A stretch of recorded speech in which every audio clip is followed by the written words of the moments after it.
Hi, we're the team behind Restless Topographies. I'm Joel, a playwright and performer.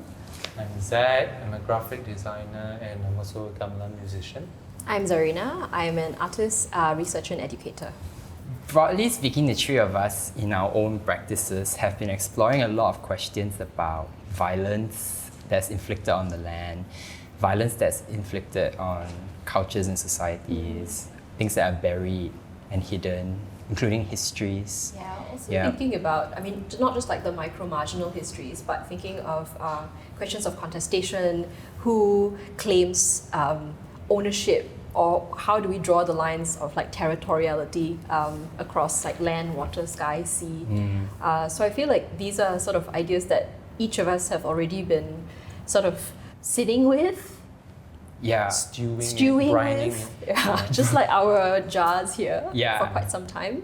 And I guess topographies, because obviously in this period in Singapore in which we're living, questions of land use, questions of reclamation have become very important and troubling. And we're trying to look at these questions from a variety of lenses, you know. Questions also of like these infrastructures that have been quite forcefully placed onto, certain like habitats, certain places of dwelling, certain like spirit paths as well that we're looking at. Something that we are also sort of looking into with this project is how do we also give voice to these like non-human, more than human. By that I'm not talking just about spirits, but also our creaturely companion friends, the bird that's flying overhead, the chickens that we're meeting like outside the residency space, the ants that are sometimes like just trailing on the ground and we try to avoid stepping on them. We collaborated on another project before this, which explored similar veins, but maybe in different areas in Singapore. I guess that was the point where we were kind of reassessing what we were doing during the time of the pandemic. And then we were just going on these walks and recording sound images. And I guess what came out of it, because we were also revisiting places that we grew up in, places that used to be not that long ago, marshy swampland, secondary like forests, and in the span of 20, 30 years, they've become these like city, like urban spaces or manicured parks. So I think, for us, for that project, we were sort of revisiting these sites, these like areas, and trying to think about how might we walk on these paths and imagine it not using like different modes of sensing, and also thinking about the city, not just like in terms of like the monuments and landmarks, but end mount, for example. Termite hills, drain holes, old tree shrines. And then I got sucked into it because Zarina and I were paired together to work on a project about art and AI for a festival that never ended up happening. So I was brought in because I have a lot of interest in my own writing about colonial history and the violence of colonial terraforming on the land. So I've recently written a play about the history of land reclamation in Singapore.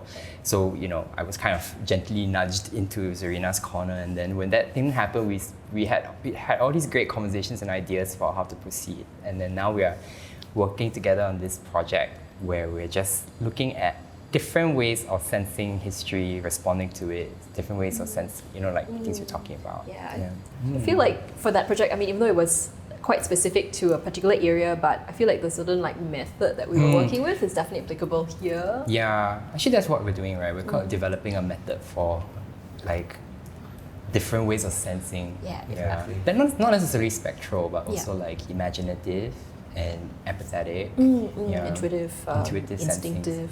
and there's like polysensoriality, right? We've also spoken about how this idea of like culturally specific ideas of sensing. So for like the Javanese, talking, feeling are valid forms of senses beyond the five. So I guess just thinking about how do we feel our way, and if we said when the other project was about like how do we hear with our feet, see with our skin.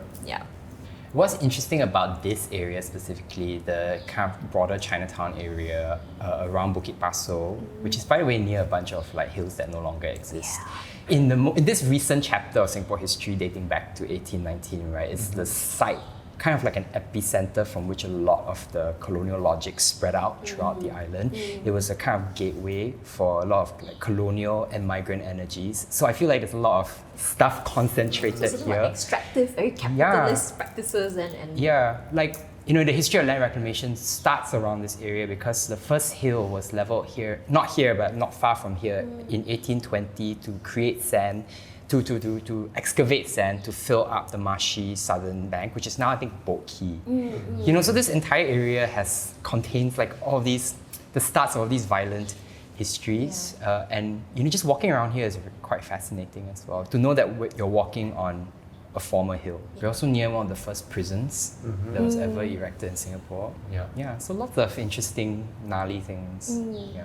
I think like a part of it is to start from our own personal histories with like the land and the coastline. So for me, it was when I was young, it was the church thing. Yeah, I did a prayer walk in 1998. Apparently, like this prayer walk was meant to heal the coastline that was damaged by land reclamation. Yeah, so I did that when I was a kid, not knowing like what I was doing. But after then, like revisiting this way, I mean, the southern coastline is a way of like revisiting my own personal demons and traumas associated with like growing up in Christian household. Yeah, so that's like for me the entry point to this, because yeah, it's very vast, right? But like also there's a lot of research that I've been doing, just reading a lot of historical documents and historical writing about things like the coastline, and it's just very interesting, kind of deepening the sense of time with which we think about it, because like we think about it from like 1819 to now, right? But then there were like just multiple contestations in that space dating back to the 17th, the 16th centuries, and like knowing that the coastline is actually a historical, is known to cartographers all over the world because it was a major straits through which people would pass from the west towards China and other parts in the east. They would have to kind of go through Singapore. So that coastline, which to us is just like a coastline, is actually historically very, very significant and known by many people and known in many, you know, knowledge systems. So actually one way to kind of narrow down all of these things you're talking about is to focus on, what's helped is focusing on a very specific stretch and just kind of digging up as much information and narrative as we can from this one stretch of coast, which is where we've been turning a lot of our attention to in this work, the southern coastline. Yeah, drawing from, I guess, Colonial Archive, I guess we're also recognizing that obviously it can only offer so much. So how do we also draw from, you know, our own sort of personal lived experiences, you know, take a bit more of an auto-ethnographic approach. Also, you know, think about these fragments of knowledge or encounters that may have sort of slipped textual documentation. I think for me, right, when you have all of this inside you, you don't have to actively make links. Okay, this guy, I went to watch his film recently, Taiki, Age of Daybreak, and he said like he did all this research, but at the end of it, when he was making the film, he threw it all away, right? So the film is basically like a mental landscape of the research that he's done. So I felt like, okay, there's some resonances there because the research helps you to inform the process, but in a way that's not this equals this, that equals that. I think it makes a lot of sense because I think within my own work, and I think this cuts across all the things that we do, but also trying to find ways, how do we sort of open up the space where we can destabilize the voice of a single storyteller, a single researcher, a single sort of like hegemonic dominant thing that's just saying this is it. But at the end of the day, I think we're trying to create sort of emotional experiences as well. Yeah, because we're working on a sort of like long form installation, right? And we think a lot about what is the emotional experience of a person walking through and experiencing these works without necessarily kind of like outlining in a super texty way what's going on, right? So, you know, one of the forms we found is moving from a place of congestion to release. So we've been thinking a lot of that because I feel like, you know, all these things we are, all these things we are discussing, like violence to the land, colonial history, it's like, we're trying to kind of create a space for people to experience that congestion. So some of the works we're making are congestive works, right? That are like Very emotional and sensory. yeah, and then move to a place of release. Yeah, like how fermentation. That's why we are looking at fermentation as a Yeah. form. It's such a weird process that happens with fermentation. So we're basically making a bunch of fermentation projects and then trying to harness Slow sound. decay. Yeah, it's a process of slow decay that's also transformative, and that it releases gas and spirit. You know, in some cases it releases alcohol. So there's something quite, I guess, metaphorical about fermentation, but it also is a living vessel that is sitting there and has an intelligence of its own. It's Yeah. just literally Yeah. shape-shifting. Yeah, and I feel so you see our interest turns to things like that, right? Where I think we're trying to find a way to use this as a material to kind of In like itself is an actor. yeah, Right? So yet another collaborator. yeah, as a lah. collaborator. They've made some very fabulous sounds as well. Always. Of course. Always inevitable.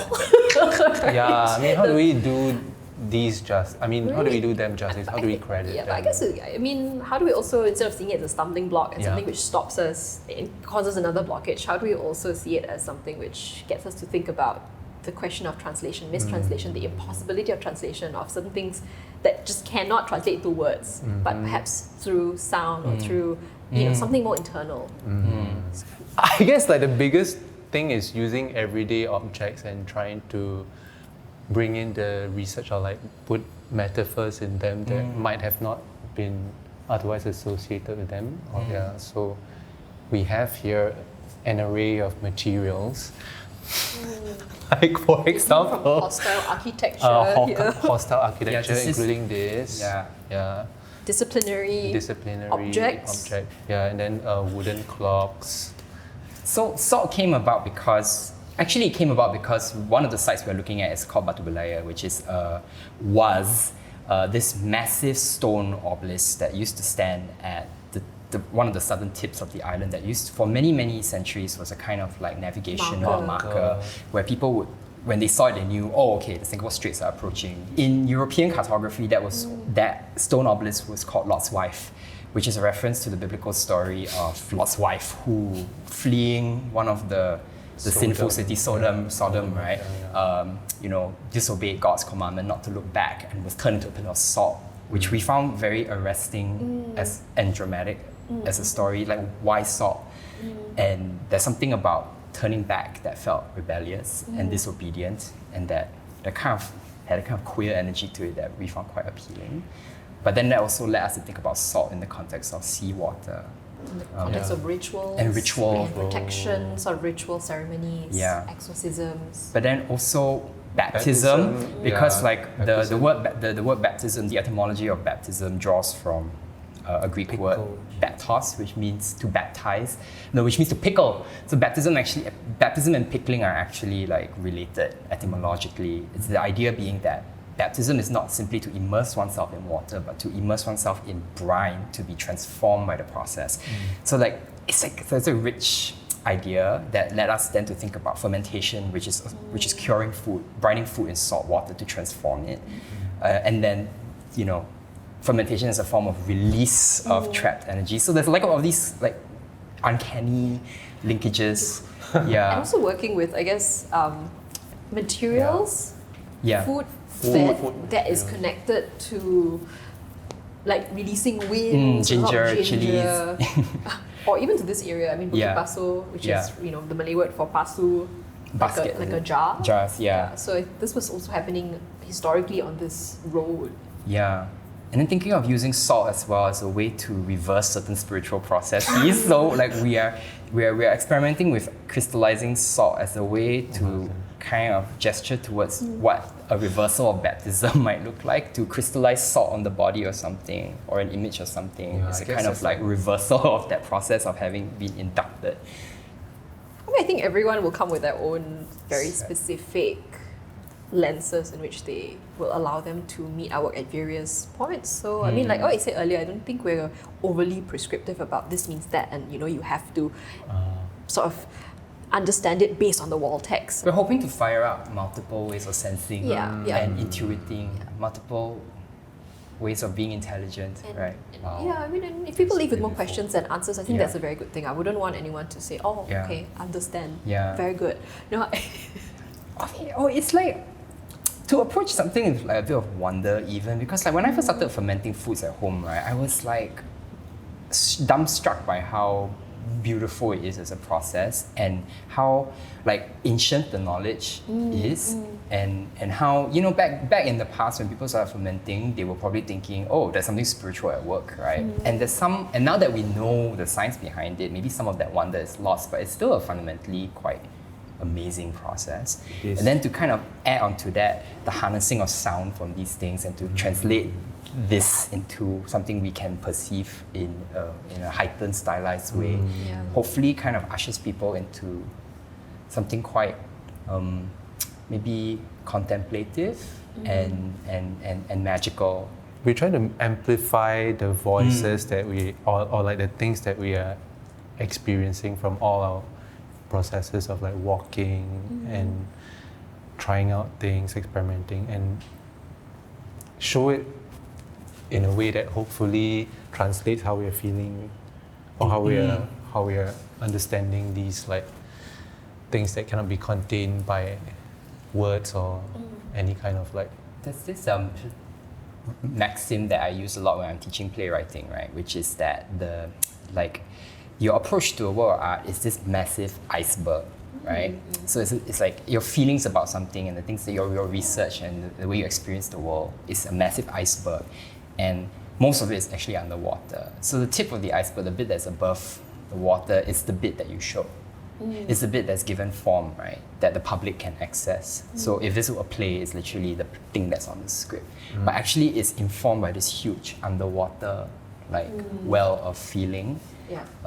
I think that kind of describes what we're doing as well, right? That we are trying to, that we hope in interacting with the visible and the things that we put on display, that you somehow tap into this well of emotion, which can, it varies from grief to joy, to anger, that it all kind of like floats to the top somehow. These different legacies of like trauma, survival on a very individual, collective, historical, social levels that we're, I suppose, trying to engage with. Yeah. But we're working with quite specific themes, right? Yeah. Of two of our key themes. The first one is... We're hoping to do 2 events in Art Week. One that magnetizes around the questions of violence, infrastructure, bodies, and the other grief, land, and specters, which kind of, are buzzwords in the things we're interested in. And we're inviting a bunch of people to come share their work. It's quite a nice range of people, from writers to historians to biodiversity specialists, environmental activists, musicians, movement artists, to come respond to these questions and hang out in the space. Yes.